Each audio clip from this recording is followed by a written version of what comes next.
இதோ ஒவ்வொரு பொருளுக்கும் நடுவுல இருக்கிற இந்த இடைவெளி ஆதாயத்தோட பரிமாணம் தான். இதுல ஒரு தேவையில்லாத நெரிசலை பார்க்கலாம். இதுல நமக்கு எவ்வளவு முக்கியம்னு நமக்கு இந்த அழகான பூங்கால இருக்கும் போது புரியுது. இயற்கையை பாதிக்கிற விதத்துல இருக்கிற செயற்கையான பல இன்னல்களை போக்குற வல்லமை நமக்கே இருக்கு. யார் விதை வச்சாலும் பயிர் வரும். எங்க மரம் வந்தாலும் அங்க மண்ணு நல்லா இருக்கும். அங்க பறவைகள் கூவுற இசை கேட்கும். இது நம்ம உலகம், குழந்தைகளோட உலகம்.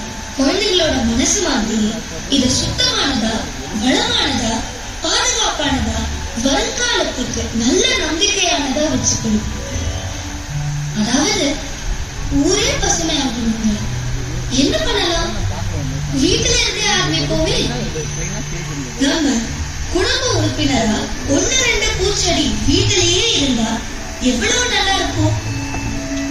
ஒரு தொட்டி, நல்ல உரம் கலந்த மண், கொஞ்சம் சூரிய வெளிச்சம் கூடின காத்தோட்டம், அப்பப்போ தண்ணி. அதை சுத்தம் பண்ணி பாதுகாக்க தினமும் 5-10 நிமிஷம்.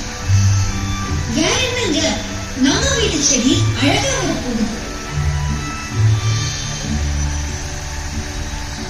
பூக்களோ காய்கறிகளோ அலங்காரத்துக்கான மற்ற நல்ல செடிகளோ எதுவா இருந்தாலும் இயற்கைக்கு நல்லதுதானே.